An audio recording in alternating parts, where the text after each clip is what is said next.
તો હાલમાં વરસાદને લઈને જે પરિસ્થિતિ છે, ચોમાસું ક્યાં પહોંચ્યું છે અને આગામી દિવસોમાં ક્યાં ક્યાં ચોમાસાને લઈને અસર જોવા મળી શકે છે તેના ઉપર પણ એક નજર કરી લઈએ।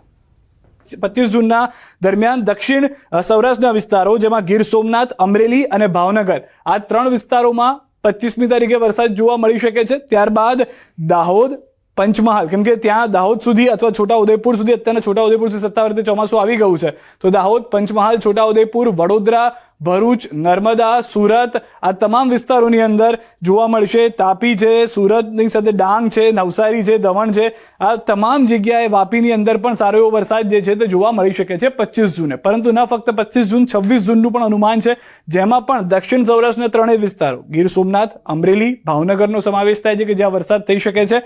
ત્યારબાદ નર્મદા, સુરત, ડાંગ, નવસારી, દમણ, દાદરાનગર હવેલીનો પણ સમાવેશ થાય છે, ત્યાં પણ વરસાદ જોવા મળશે। તો 25, 26 અને 27 અને 3 દિવસની આ આગાહી કરવામાં આવી છે।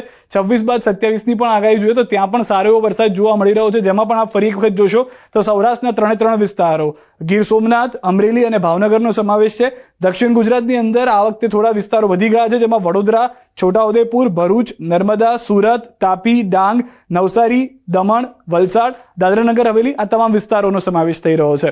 જો કે હવામાન વિભાગ તરફથી આપવામાં આવેલી જાણકારી છે 27 જૂન સુધી કેવો વરસાદ પડી શકે છે તેની જો વાત કરીએ, સૌથી પહેલા જીએફએસ વેધર મોડેલની જો વાત કરીએ તો જેટલી જગ્યાએ તમને દક્ષિણ ગુજરાતના અને મધ્ય ગુજરાતના વિસ્તારોમાં લીલો અથવા તો તમને કેસરીયો રંગ અથવા તો ગુલાબી રંગ જોવા મળી રહ્યો છે, આ બધા વિસ્તારોમાં સારો એવો વરસાદ થઈ શકે છે, જે હવામાન વિભાગ તરફથી જણાવવામાં આવ્યું છે તે પ્રમાણે। સુરત છે, તાપી છે, ડાંગ છે, નવસારી, વલસાડ છે, અંદાજિત 1.5 થી 3 ઇંચ સુધીના વરસાદની આપણે આશા રાખી શકીએ છીએ કે જોવા મળી શકે છે। ભરૂચ, નર્મદા, છોટાઉદેપુર, દાહોદ બાકીના વિસ્તારોમાં વરસાદ નહીં થાય તેવું નથી, અથવા તો કોઈ એક જ વિસ્તારમાં એટલો વરસાદ થશે તેવું પણ નથી। આ જીએફએસ વેધર મોડેલ પ્રમાણે અનુમાન છે, આમાં ઉપર નીચે પણ થઈ શકે છે। જે રીતે આપણે વિચાર્યું પણ ન હતું કે એક જ દિવસની અંદર મહારાષ્ટ્રથી ઝડપથી ચોમાસું દક્ષિણ ગુજરાત અને છોટાઉદેપુર સુધી પહોંચી જશે, તેવી રીતે હવામાન અને વાતાવરણમાં બદલાવ પ્રમાણે કદાચ આમાં પણ બદલાવ જોવા મળી શકે છે, કેમ કે જીએફએસ વેધર મોડેલ જે કહેતું હતું તેનાથી થોડું અલગ ECM WF વેધર મોડેલ જે છે તે કહી રહ્યું છે। તેનું કહેવું તો છે કે દક્ષિણ ગુજરાતના કેટલાક વિસ્તારોમાં સારો વરસાદ થશે,